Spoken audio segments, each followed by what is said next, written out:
ঠিক এফএনএম এ আছে, তাহলে আমরা ভিডিও গুলো অফ করে দিই। হ্যাঁ। ওকে।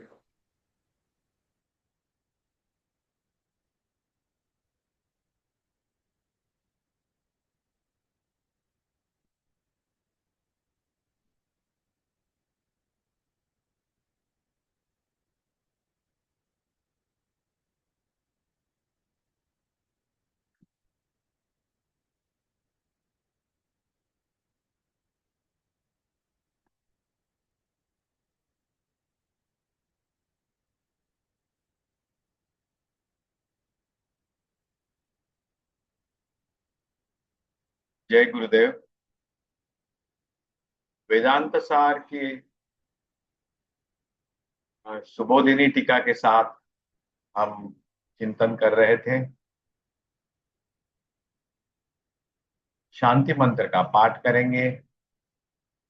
ओम सहनाववतु सहनौ भुनक्तु सह वीर्यंकरवावहै तेजस्विनावधीतमस्तु मा विद्विषावहै। ओम शांति शांति शांति। ओम भद्रं कर्णेभिः शृणुयाम देवाः भद्रं पश्येमाक्षभिर्यजत्राः स्थिरैरङ्गैः स्तुष्ट्वांसस्तनूभिः व्यशेम देवहितं यदायुः। स्वस्ति न इन्द्रो वृद्धश्रवाः स्वस्ति नः पूषा विश्ववेदाः स्वस्ति नस्तार्क्ष्यो अरिष्टनेमिः स्वस्ति नो बृहस्पतिर्दधातु। ओम शांति शांति शांति। हरि ओम तत्सत्। ओम सदाशिवसमारम्भां शङ्कराचार्यमध्यमाम् अस्मदाचार्यपर्यन्तां वन्दे गुरुपरम्पराम्।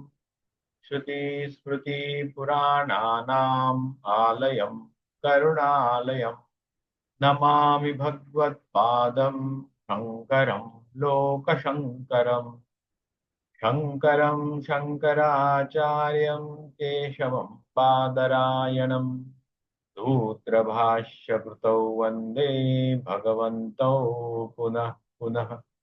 ईश्वरो गुरुरात्मेति मूर्तिभेदविभागिने व्योमवद्व्याप्य देहाय दक्षिणामूर्तये नमः।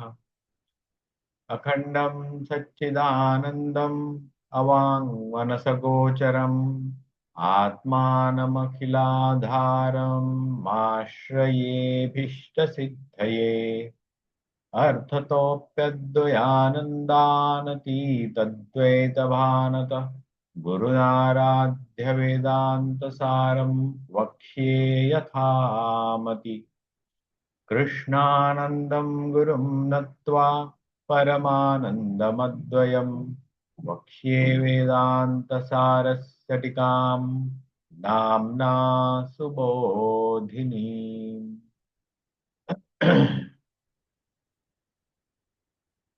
वेदांत सार के ये प्रथम दो श्लोक हैं और हम अ, बहुत सारे श्लोक पढ़ते हुए आगे चले गए थे। सजातीय भेद हमने देखा, विजातीय भेद, स्वगत भेद। इन भेदों से रहित जो वस्तु है उस वस्तु को हमें ढूंढना है। क्यों ढूंढना है? क्योंकि हमें वो अखंड सच्चिदानंद चाहिए। ये जो अखंड सच्चिदानंद अवांग मनस गोचर, ये उसके कुछ क्राइटेरियाज है। वहां तक पहुंचने के लिए हमें अखंड की आवश्यकता है।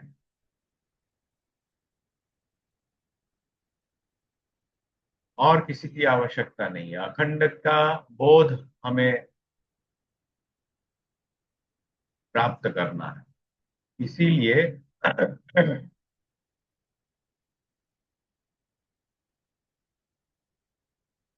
हमने इस वेदांत का अभ्यास आरंभ किया है।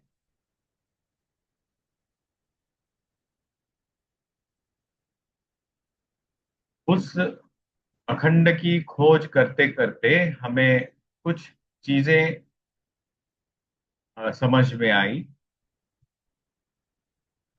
वो ये चीजें समझ में आई कि ये सहज, इतना सहज है कि वो सामने होकर भी हमें प्राप्त नहीं होता, या इतना कठिन है कि सामने रहकर भी हम उसको देख नहीं पाते, समझ नहीं पाते।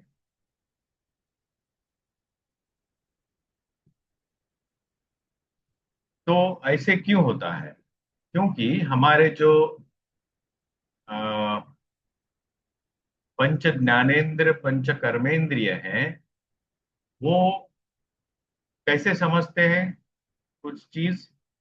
भेद दृष्टि से ही हम समझ पाते हैं। कोई भी दृष्टि, कोई भी वस्तु हमें, हम समझना चाहें तो हमें भेद दृष्टि से ही समझना होता है कि एक वस्तु सजातीय, एक जाति में कुछ जो जो भेद होते हैं, उसके बारे में, उसकी वो नजर लेते हुए हम दूसरी चीजें समझने की कोशिश करते हैं। एक वस्तु से दूसरी वस्तु अलग है, इस भेद से हम चीजें समझते हैं। और एक ही वस्तु में जो अलग अलग भेद होते हैं, जैसे पेड़ में अलग अलग, पेड़ एक होने के बावजूद भी उसमें तना, पत्ते, फल, मूल आदि का भेद होता है। इन भेदों से ही हम चीजें समझ में लेते हैं। लेकिन अखंड का बोध करने के लिए क्या उसको किसी भेद से जाना जाएगा?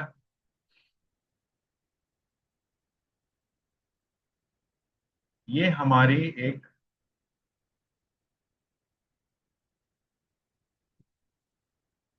क्वेश्चन मार्क है। भेद से अखंड का बोध होगा क्या? तो हम देखते हैं कि वहां पे भेद किससे किया है उन्होंने? सत चित आनंद, अवांग मनस गोचर। इन चीजों में जो सत चित और आनंद है, और जो अवांग मनस, मतलब वाणी, मन और इंद्रियों से जाना नहीं जाता, इन भेदों से। जो भेद का अवलंबन करके चीजें जान समझने की कोशिश करते हैं, वो जो अपैरेटस है उसको खत्म कर दिया है।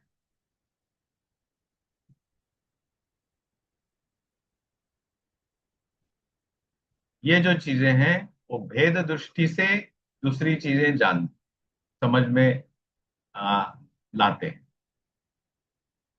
तो हम उनको इससे खारिज कर दिया, इससे नहीं जाना जाएगा। क्या? ये अखंड। तो वो कैसा है? सत चित आनंद है। जो सत्य है, चित है और आनंद भी है, तीनों एक साथ है, ये अलग अलग नहीं है। क्या वो सत्य है सिर्फ? नहीं।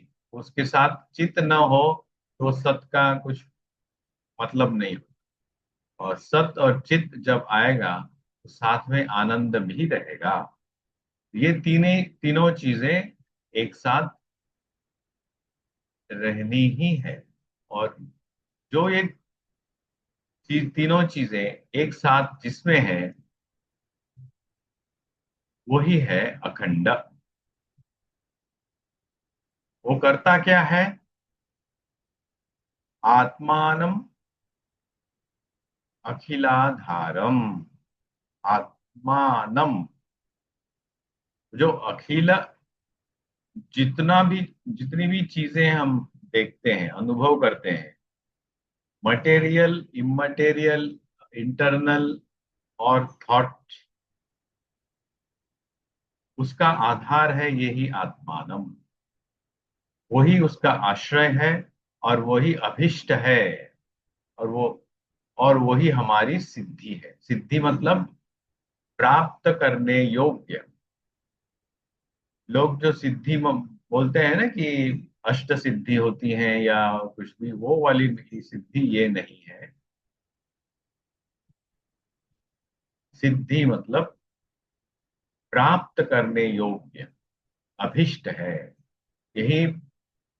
और कुछ भी इस जगत में प्राप्त करने योग्य नहीं है।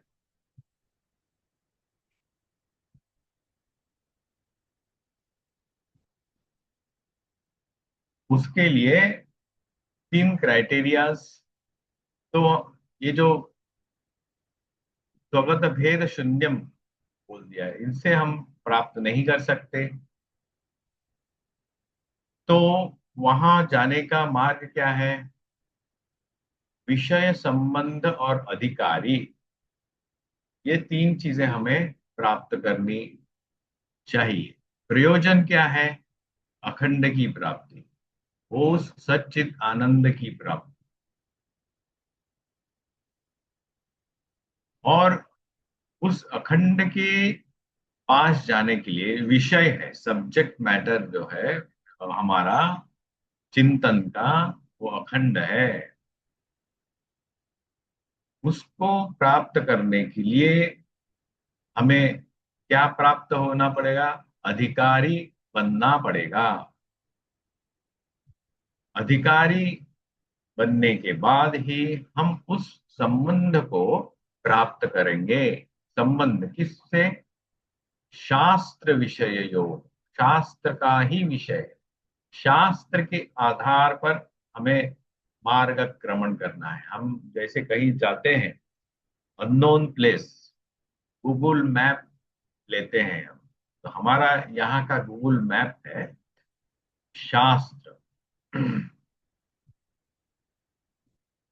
वेदांत, उपनिषद, प्रस्थान त्रयी। उपनिषद, गीता और उसके साथ शारीरक सूत्र, वेदांत सूत्र, बादरायण सूत्र, इनके आधार पर ही हम ये जो हमारा चिंतन का विषय है उसे हम प्राप्त कर सकते हैं।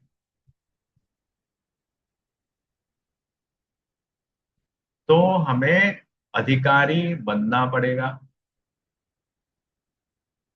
अधिकारी करने कैसे बनेंगे हम? तो उसका भी एक सिलेबस है, उसका एक अपने आप को बनाने का एक तरीका है।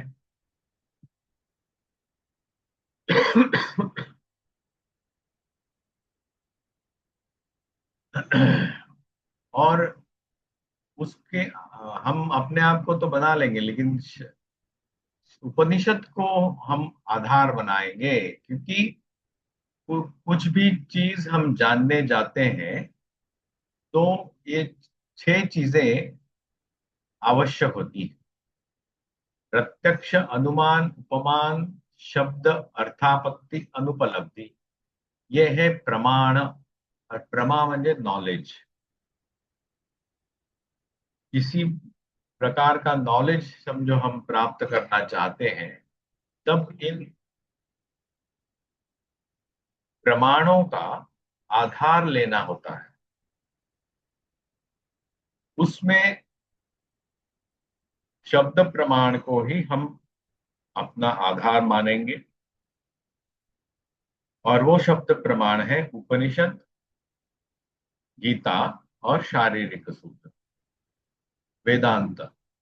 और उस वेदांत का सार हम अभी अभ्यास कर रहे हैं।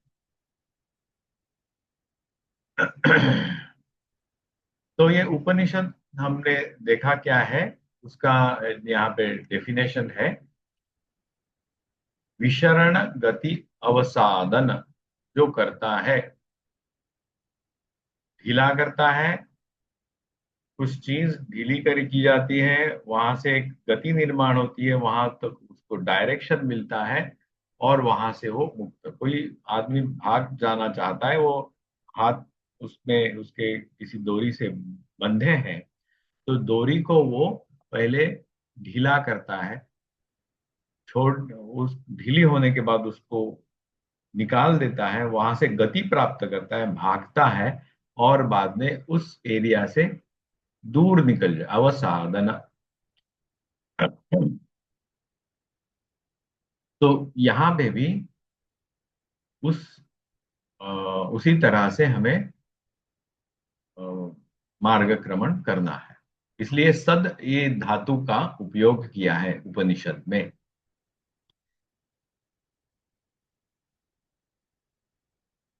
विशरण, किससे विशरण?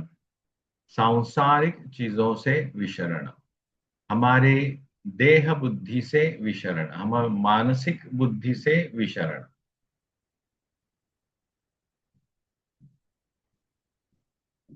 षड जो हमारे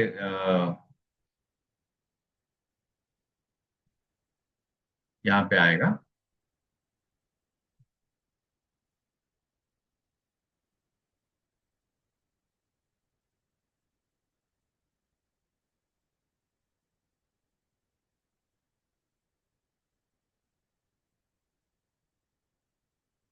ये बहुत आगे चले बहुत ये है, तर्क बुद्धि का बहुत हमने अभ्यास किया, लेकिन अभी शॉर्ट में हम लोग उसको नहीं करेंगे। तत्पदवाच्यार्थ क्या है, वैसे है, वो हम,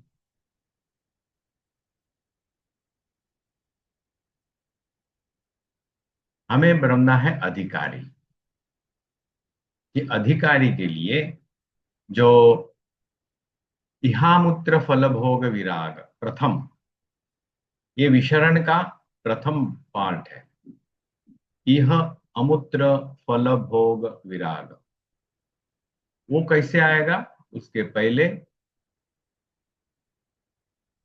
जो भी चीजें हमें दिखती हैं, अनुभव में आती है, वो सब नाशवान है, ये एक बुद्धि हमारे मन में जब तक नहीं होती, तब तक हम वो फर्स्ट स्टेप नहीं चढ़ सकते।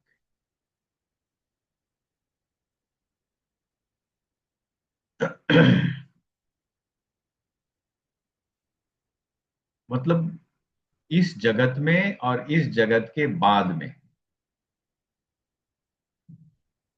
जो भी चीजें हैं, वो सब नाशवान है, और नाशवान, उसका हर एक चीज का एक टाइम पीरियड है। उस टाइम कोई 1 साल का आनंद देता है, कहीं 10 साल का, कहीं कहीं युगों का, ऐसे बहुत सारे, एक युग, 2 युग, उसके बाद स्वर्गलोक, देवलोक वगैरह वगैरह वगैरह है। तो वहां जाने के बाद भी फिर से इस पृथ्वी पे हमें आगमन करना पड़ता है, ये गीता में भी लिखा हुआ है। तो जब तक ये बुद्धि हमारे अंदर नहीं आती, तो ये विशरण, ढीलापन, मतलब इन चीजों से बाहर, दूर हम नहीं उठ पाते, हम वहां अटके रहते हैं। हमें किसने बांधा है? हमें हमारे हाथ जो जकड़े हुए हैं हमने खुद ने ही बांधे, क्योंकि हम इन चीजों से बहुत लगाव रखते हैं। इस शरीर से हमें लगाव है, हमारी जो पर्सनालिटी, मतलब जिसमें मेरी बुद्धि भी आई, मेरी भावनाएं आई, मेरी आसपास के लोग आए, मेरे अकम्पलिशमेंट्स, मैंने ये प्राप्त किया वो प्राप्त किया, इन चीजों से हम बंधे हुए हैं। बंधे मतलब कोई देख नहीं पाता ना, हमें भी समझ में नहीं आता, लेकिन हम किसी के सामने कोई भी हमें पूछता है आप कौन हैं, तो हम क्या क्या बताते हैं, मैं अमुक हूँ, मेरा नाम ये है, मेरा मेरी उम्र ये है, मैं इस संस्था से जुड़ा हूँ, ये मेरे दोस्त लोग हैं, मेरा पैसा इतना है, मेरी प्राप्ति इतनी है, मैं ये सब पहले कर चुका हूँ, ये करना चाहता हूँ। ये सब चीजें हम अपने दिमाग में लाते हैं। क्या वो अभी है हमारे पास? कोई देख सकता है ना, हमें वो प्राप्त है। इन चीजों से हम इतने अ, लगाव के साथ बंधे हैं, जब तक हम यहाँ से नहीं उठ पाते, उनसे ढीलापन नहीं आता, मतलब हम वहां से थोड़े अलग चिंतन नहीं कर पाते, तब तक हमारा प्रोग्रेस ही नहीं होता। हम कितना भी ध्यान जप करें, कुछ भी करें, हम इन चीजों से बंधे हुए हैं। इसको इसलिए उसको कहते हैं बंधन।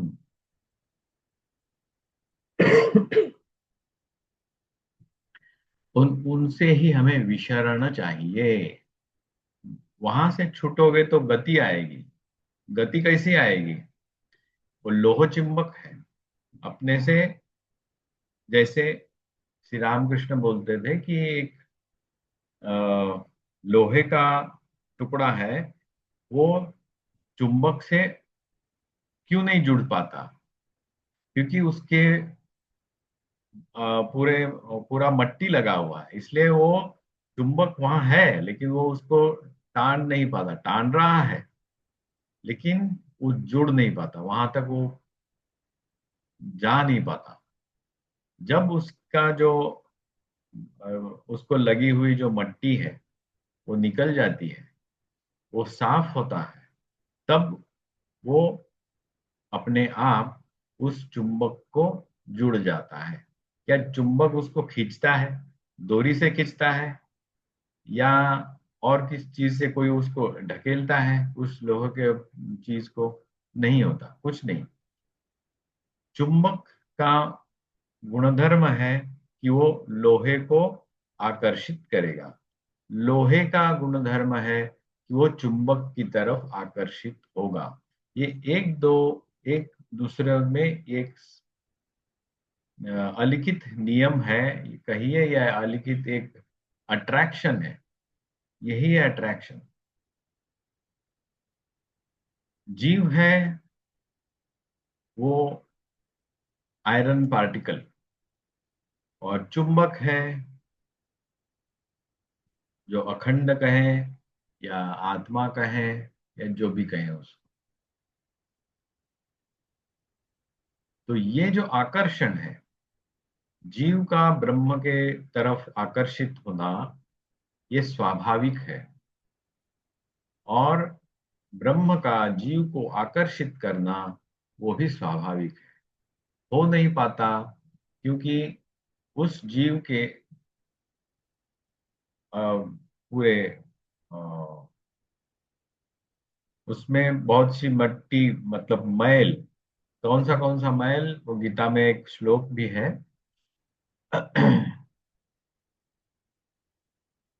वो तीन प्रकार के मैल होते हैं, एक शारीरिक, मानसिक और एक आध्यात्मिक। ये रॉन्ग नोशंस हमारे अंदर रहते हैं, हमारे हमारे बारे में।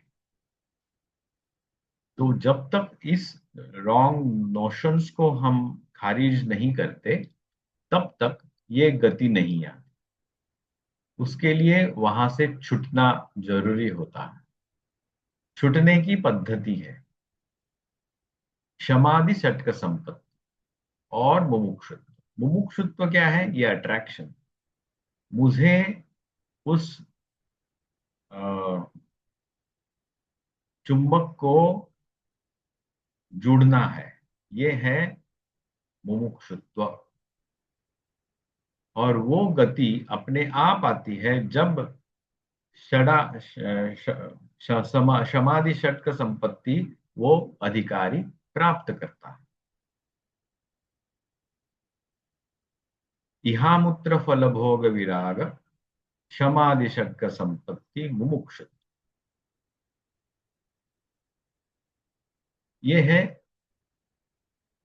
उसका प्रवास, अवसादन। अब वो जुड़ जाएगा। तो ये है उसका प्रोसेस।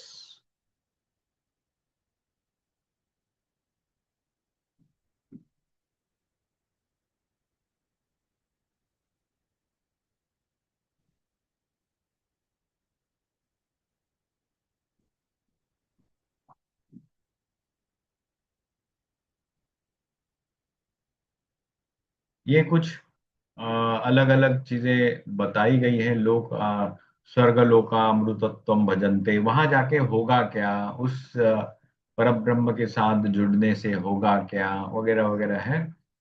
वो हमने चिंतन किया हुआ ही है।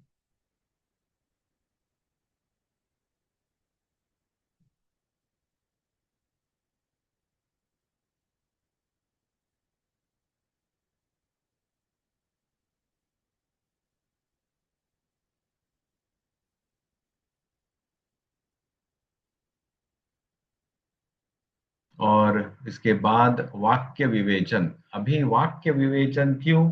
क्योंकि हम शास्त्र का आधार लेकर आगे चलते हैं। शास्त्र शब्दों से बनते हैं और शब्दों से वाक्य बनते हैं, और वाक्य पूर्ण अर्थपूर्ण होते हैं। और वो अर्थपूर्ण वाक्य का आधार लेकर ही हम आगे चलते हैं। निरर्थक शब्द से लेकर हम तो क्या करेंगे? ए बी सी डी जो भी कोई बोले तो उसका कुछ अर्थ नहीं निकलता। जब उस 26 अल्फाबेट्स का आपस में कुछ कॉम्बिनेशन करके एक साउंड निर्माण होता है, और वो साउंड जो है कुछ चीज को, अर्थ को दर्शाता है। अर्थ मतलब हम मीनिंग भी बोल सकते हैं, या अर्थ मतलब एक वस्तु भी बोल सकते हैं।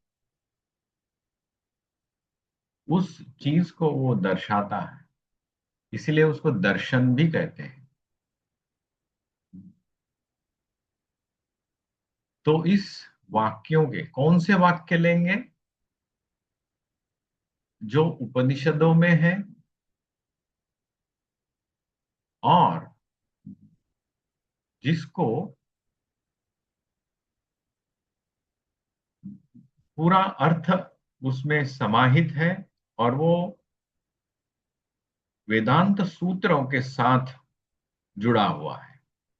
वही चार मेन सूत्र हैं हमारे, चार वेदों के चार महावाक्य उनको कहते हैं, इसलिए उसको महावाक्य। कौन सा भी उपनिषद का कौन सा भी वाक्य नहीं लिया है, महावाक्य लिया है। और ये महावाक्य वेदों के हैं। उसके ऊपर उपनिषदों में चर्चा है, गीता में चर्चा है, और उसके साथ साथ शारीरिक सूत्रों में भी बादरायण मुनि ने उनके ऊपर सूत्र का सूत्र लिखे हुए हैं। उन वाक्यों का ही विवेचन हम करेंगे। वो वाक्य क्या बताएंगे हमें? अध्यारोप अपवाद, मतलब पहले आरोप करेंगे और उस आरोप का खंडन करेंगे उस मेथड के साथ। तत् और त्वम पदार्थ का शोधन होगा, मतलब उसको ढूंढा जाएगा। तत् कौन है और त्वम कौन। इसमें जो उदाहरण हमने लिया था, चुंबक और एक आयरन, मैंने एक लोहे का टुकड़ा,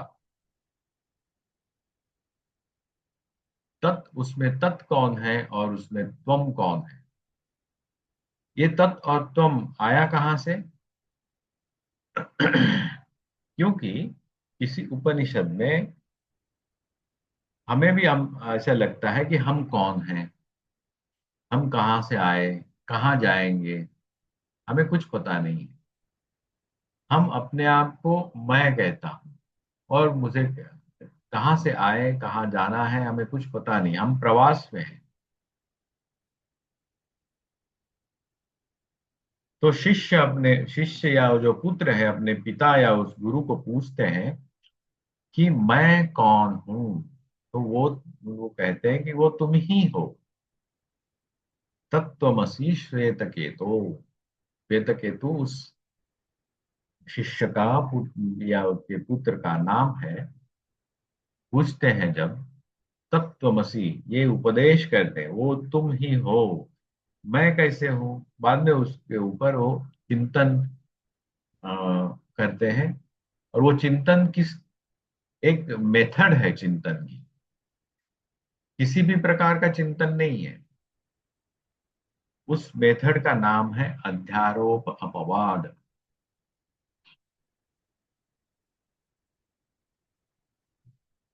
मतलब हम जो सामने जो दिखाई देता है उसके आधार पर ही हम चलेंगे।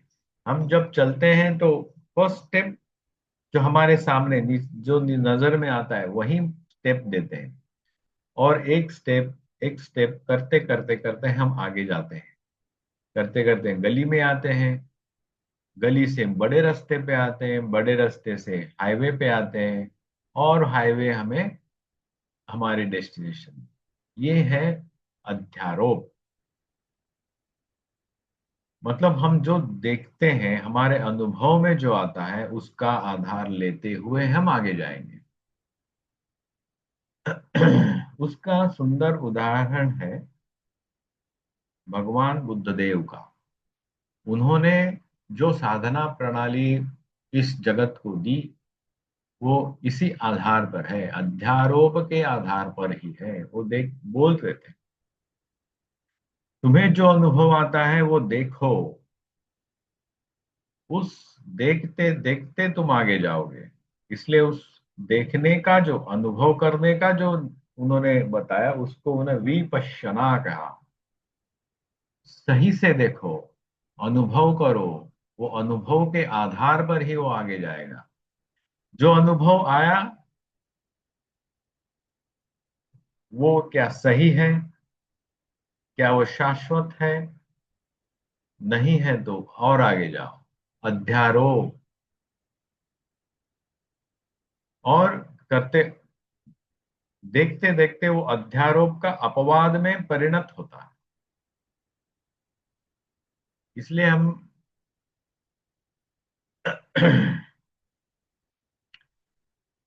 और ये जो वाक्य चार प्रकार के हैं: विधि वाक्य, निषेध वाक्य, उपदेश वाक्य और अनुभव वाक्य। विधि वाक्य क्या है? ऐसे करो, जहां कुछ यज्ञ याग आदि करने के लिए कहा जाता है या उपदेश देते हैं, कहा जाता है कि तुम ऐसे करके देखो, उपनिषदों में है। तो निषेध वाक्य जो कहते हैं कि ऐसे मत करो। एक है उपदेश वाक्य, मतलब तुम्हें ऐसा ही करना है।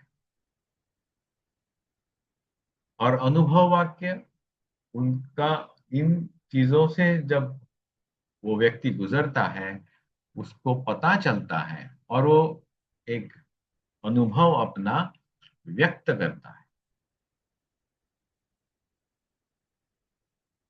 तो हम उपदेश वाक्य का आधार लेकर अनुभव वाक्य में उतरेंगे। उसके पहले विधि और निषेध जो है, हम उसका अभ्यास कर चुके होने चाहिए। वो अधिकारी बनने के लिए विधि वाक्य और निषेध वाक्य का अभ्यास करके ही हमें आगे चलना है, नहीं तो हम आगे नहीं जा सकते। कोई हमें उपदेश नहीं देगा। विधि और निषेध का जब तक हम अभ्यास पूरा नहीं करेंगे तो हम उपदेश के लिए लायक नहीं है। कोई उपदेश देगा नहीं, नहीं ऐसा नहीं कि कोई उपदेश हम मांगेंगे भी नहीं, हमें हमारे अंदर उपदेश प्राप्त करने की भावना ही नहीं जगेगी। वो अनुभव तो बहुत दूर की बात है। तो हमारा जो अ, प्रवास है वो अध्यारोप और अपवाद के माध्यम से ही जाएगा। तत्वमसि, तुम वही हो, ये है वाक्य। और उस वाक्य का जो अ, अभ्यास यहाँ किया हुआ है उसमें तत् क्या है, तुम क्या है, वो उसमें अज्ञान क्या है, हिरण्यगर्भ, विराट, चैतन्य, ये सब चीजें उसके बारे में हमने देखा।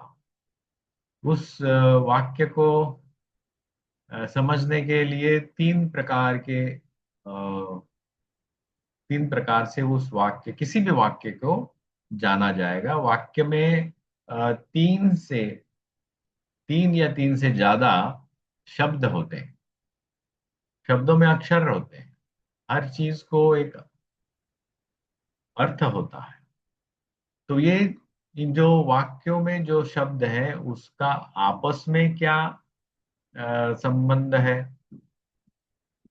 और वो आपस में संबंध किस तरह का है, उसके आधार पर हम उस वाक्य का अर्थ करेंगे। पहला है समानाधिकरण। पदों में समान अधिकरण क्या है, what is the basis of that sentence. पदार्थयोः विशेषण विशेष्य भाव संबंध।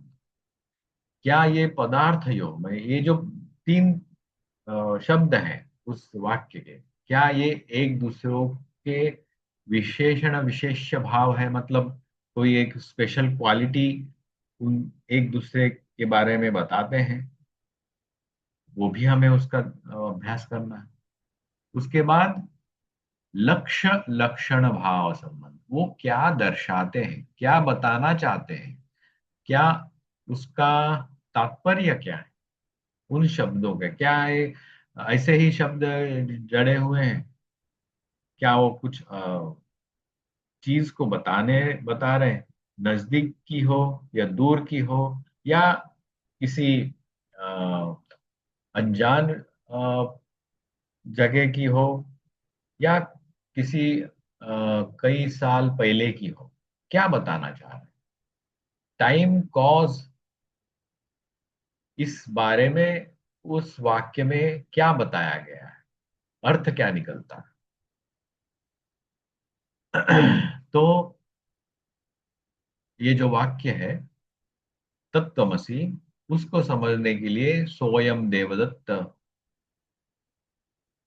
नील उत्पलम वगैरह ये कुछ अ, वाक्यों का आधार लेकर हम उस वाक्य को समझना चाहते हैं। बाद में उसको लक्ष्य लक्षण भाव जो है ना, उसमें तीन प्रकार की लक्षणा हमारे सामने आती है। जहल लक्षणा, अजहल लक्षणा, जहल अजहल लक्षणा।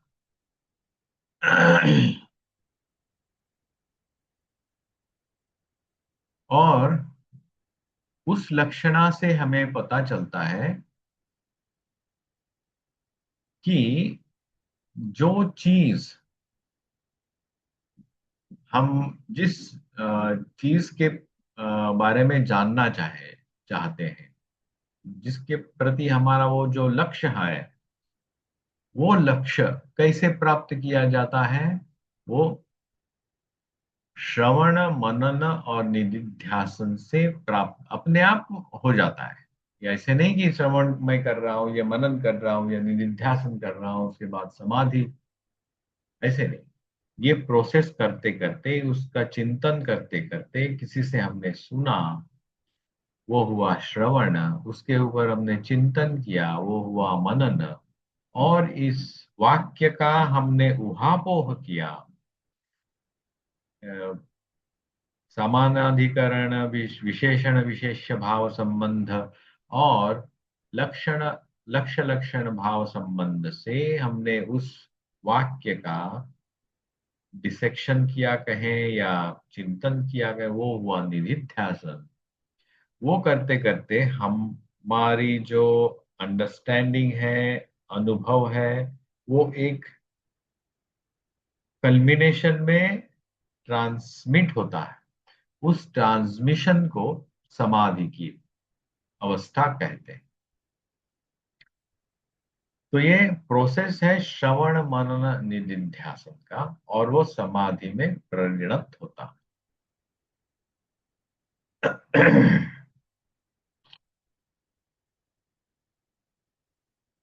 और उसका प्रोसेस क्या है? श्रुति, युक्ति और अनुभव। वो जब होता है तब निरस्त समस्त उपाधि, उपाधि कौन सी? मैं अमुक हूं, ये अपने बारे में जो भी हमारी संकल्पनाएं हैं, या हमारी संकल्पनाएं वो अखंड के बारे में जो है, वो सब जो भी उपाधियां हैं वो निरस्त होती हैं, निकल जाती हैं।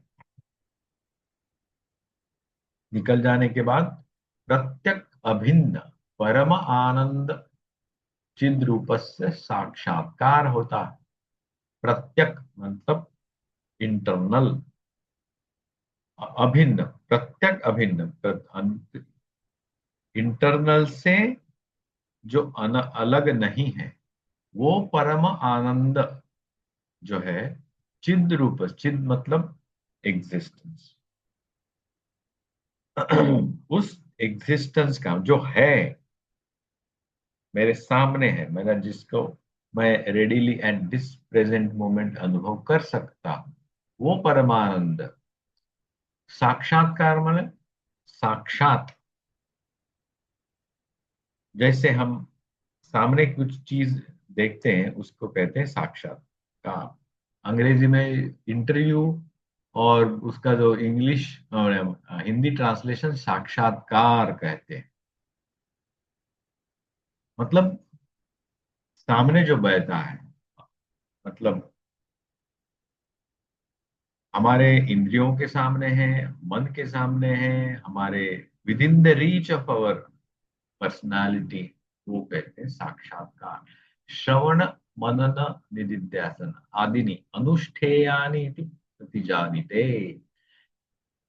इस अनुष्ठान के माध्यम से ही हम उस साक्षात्कार तक हम पहुंच सकते हैं। तो कैसे करें? मतलब, तो कहते हैं कि आसुप्ते आमृते कालम नयेत वेदांत चिंतया। जब तक आसुप्ते, रात को सोने तक, मतलब चिंतन करते करते ही हमें नींद आनी चाहिए, नींद में हम परिणत होने जाएंगे। आमृते, मरने तक, मतलब जब तक हम मर न जाएं तब तक। कालम नयेत, समय हमारा बीतना चाहिए। वेदांत चिंतया, वेदांत के चिंतन में। वेदांत क्या है, हमने तो पहले देखा ही। वेदांत वही है जो श्रवण मनन निधिध्यासन से हम प्राप्त करते हैं। जो वेदांत, जो वाक्य, अपने वाक्य का अर्थ के चिंतन, वही वेदांत है। महावाक्यों का चिंतन ही वेदांत है। जैसे श्री रामकृष्ण में एक ने एक उदाहरण दिया था। उन्होंने कहा था कि वेदों का जो सार है वो परिणत होता है गायत्री मंत्र में, गायत्री ओंकार में और ओंकार समाधि में। तो ये है कालम नयेत वेदांत की चिंता, मतलब वेद का अंत। मतलब पूरे वेद को हम रोज नहीं पढ़ पाते, बचपन में पढ़ते हैं, पूरा हुआ, उसके बाद गायत्री का लाभ हुआ, गायत्री मंत्र का जाप करते करते करते ओंकार में ही उसकी परिणति हुई, और ओंकार के वाइब्रेशन में ही हम अपना नींद में चले गए, या मरते मरते हम अपना कालम नयेत, कालवश हो गए, काल के वश में चले गए। वही ये है, वेदांत चिंतन करते करते हमारा समय बीतना चाहिए।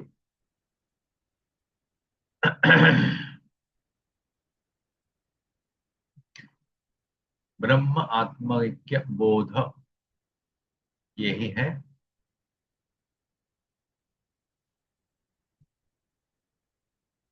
और वेदांत का अभ्यास, वेदांत क्या है, ये हमें अभी यहाँ इस स्लाइड में दिखाई देता। वेदांत उपक्रम उपसंहार, कौन सा चैप्टर हमें पढ़ना चाहिए, कौन?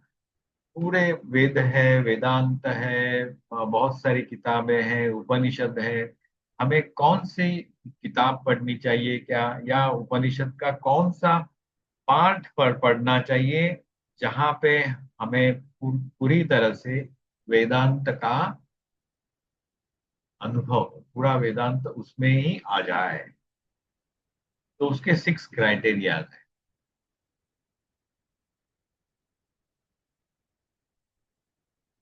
श्रवण के 6 प्रकार है। श्रवण क्या क्या है? श्रवण किसका करेंगे? हम वेदांत का करेंगे। और वेदांत के 6 क्राइटेरिया, एक है उपक्रम उपसंहार, वो जो पैसेज है वेदांत का, उसमें शुरू में और आखिर में टॉपिक वही होना चाहिए, उसी के बारे में कुछ बोला हुआ चाहिए, उसका उसी के ऊपर चिंतन चाहिए। अभ्यास मतलब रिपीटेशन। और दूसरे जो वाक्य, उस आरंभ के बाद में जो वाक्य है, वो वही होने चाहिए कि जो पहले जो वाक्य बोला है उसका अभ्यास ही होना चाहिए, इन अनदर वर्ड्स, उसका एक्सप्लेनेशन होना चाहिए। अपूर्वता,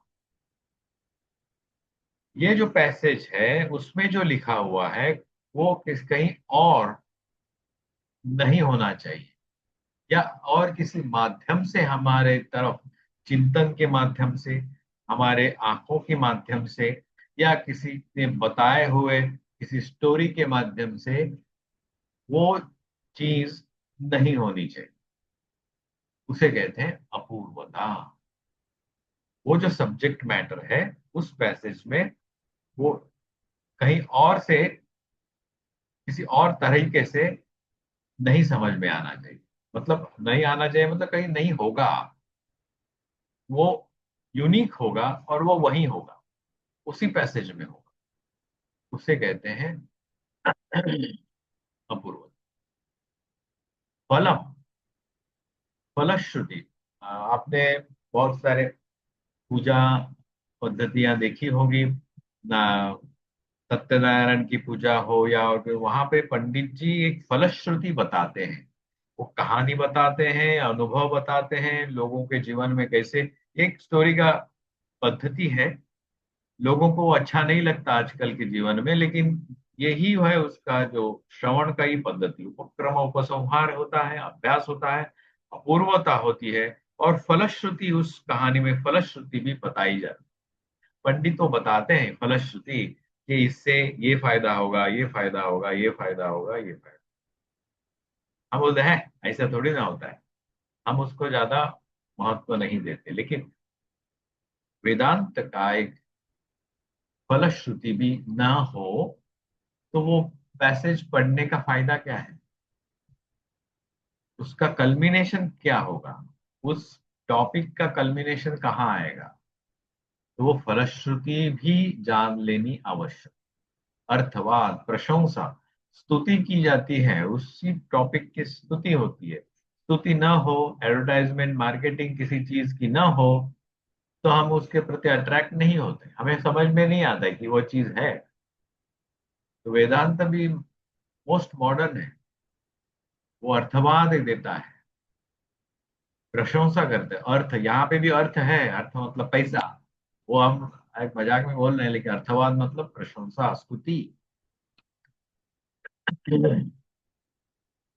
वो जो टॉपिक है उस चीज का, उसकी स्तुति भी चाहिए। स्तुति न हो तो उसके प्रति हमारा जो आकर्षण है, उसको लगाव है, नहीं होगा, या होने के बाद भी कम हो सकता है बाद। उपपत्ति युक्ति के साथ होना चाहिए, भावनाओं में बह के, या किसी ने बताया कि वो अच्छी चीज है, वो सब ये अर्थवाद हुआ, मार्केटिंग हुआ, अच्छा से पैकिंग हुआ, आपको अच्छा से अ, आपके सामने परोसा गया, बहुत बड़ा ब्रांड होगा उसका, ठप्पा मारा, ये अर्थवाद की चीजें हैं।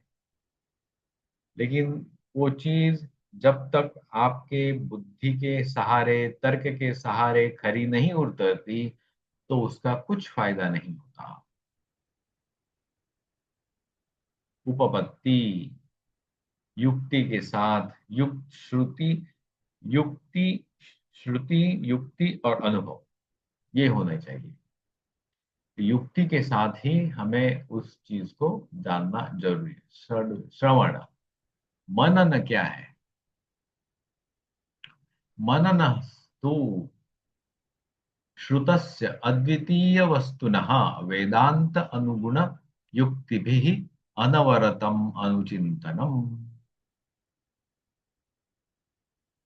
जो अद्वितीय वस्तु है, जो अखंड है, जो हमें श्रुत हुआ है, हमारे गुरु ने हमें बताया है, वेदांत के साथ ये 6 क्राइटेरियाज जो है, वो लेकर के, उसके अनुगुण, उसके सहारे, उस रास्ते पे चलते हुए, युक्ति भी, युक्ति के साथ चिंतन करते हुए, अनवरत अनुचिंतनम, अनवरत, कभी किया, सुबह थोड़ा देर किया, रात को किया, या कभी किया हफ्ते में एक बार किया, ऐसे अनवरत। इसलिए वहां ना, आसुप्ते आमृते कालम, अनवरत, सोते समय मतलब उसमें नींद में हम अपने आप जाना चाहिए, हमारा हम कालवश अपने आप होना चाहिए। वो हुआ अनवरत अनुचिंतन। श्रुतस्य, जो हमने सुना है, वो क्या क्या है? षडविध लिंग तात्पर्य पूर्वकम, जो हमने पहले देखा, श्रवण का, जो 6 प्रकार की लिंग मतलब क्राइटेरियाज देखें। अद्वितीय ब्रह्मण वेदांत अविरोधिनी भी, वो जो चिंतन है वेदांत के अविरोध में होना चाहिए, विरोध में कभी भी नहीं होना चाहिए, उसके सहारे, पैरेलल, या ऑन दैट ट्रैक ओनली, उसी ट्रैक में आगे जाना चाहिए। ट्रैक छोड़ के नहीं होना चाहिए, गाड़ी फिसल जाएगी। युक्ति के साथ नैरंतर्येण अनुचिंतनम, निरंतर, अंतर, दो थॉट्स के बीच में कुछ अंतर नहीं होना चाहिए, वो ऐसा ही अनुचिंतन होना चाहिए, तब उसे कहते हैं मनन। श्रवण, मनन, और उसके बाद आता है निधिध्यासन। विजातीय देह आदि बुद्ध्यांत जड़ पदार्थ निराकरण, बुद्धि आदि, हमारे, हमारा जो शरीर है, और हमारी जो बुद्धि है, मन है, हमारी भावनाएं हैं, और अहंकार है, आदि आदि जो भी जितने भी प्रकार हैं, वो जड़ पदार्थ है कि उनका हम अनुभव करते हैं, हम शरीर को देख पाते हैं, हमारे थॉट्स को देख पाते हैं, हमें भावनाओं की हमें पहचान होती है। अहंकार हमें मालूम होता है कि ये मेरा अहंकार है, ये मेरा दंभ है, ये जड़ पदार्थ होने के कारण हम उसे निराकरण, वो हमें छोड़ देंगे, ये मैं उससे दूर रहेंगे। सजातीय अद्वितीय वस्तु विषयक, सजातीय जो अद्वितीय वस्तु है, सजातीय, सजातीय कौन सा है, उसके अलग अलावा, मतलब इन जड़ पदार्थों के अलावा और कौन कौन सी वस्तु है जो अखंड है, सच्चिदानंद है, अवांग मनस गोचर है, उसके बारे में, उस वस्तु विषयक प्रत्यय प्रवाह करण, प्रवाहीकरण, वो अखंड के पास जो चीजें हमें ले जाएगी, सच्चिदानंद के पास हमें जो चीजें ले जाएगी, जो अवांग मनस गोचर, मतलब किसी भी प्रकार से शरीर का उपयोग न करते हुए, मन का उपयोग न करते हुए, अपनी भावनाओं का उपयोग न करते हुए जो चिंतन हम कर सकते हैं, किसके बारे में, अखंड के बारे में, उसे कहेंगे निदिध्यासनम, जो रमण महर्षि करते थे और शंकराचार्य ने जो निर्वाण षटक, मनोबुद्धि अहंकार चित्तानिना रजश्रोत्र जिह्वे न चक्राण वगैरह जो किया हुआ है, वो निधिध्यासन का एक माध्यम है। और उस निधिध्यासन के बाद कल्मिनेशन किसमें होगा, वो सविकल्प समाधि में, वो अनुभव प्राप्त होगा। श्रवण मनन निधिध्यासन के बाद उसका मन एक अलग ही फैक्टर में मोल्ड होगा, और वो मोल्ड जो होगा वो सविकल्प समाधि का होगा। सविकल्प, विकल्प मतलब कुछ वहां दो चीजें अभी भी है। अहम ब्रह्मास्मि शब्द अनुविद्धतया अद्वितीये वस्तुनि चित्तवृत्ते अवस्थानमिति एकः, एकः मतलब एक विचार ऐसा है कि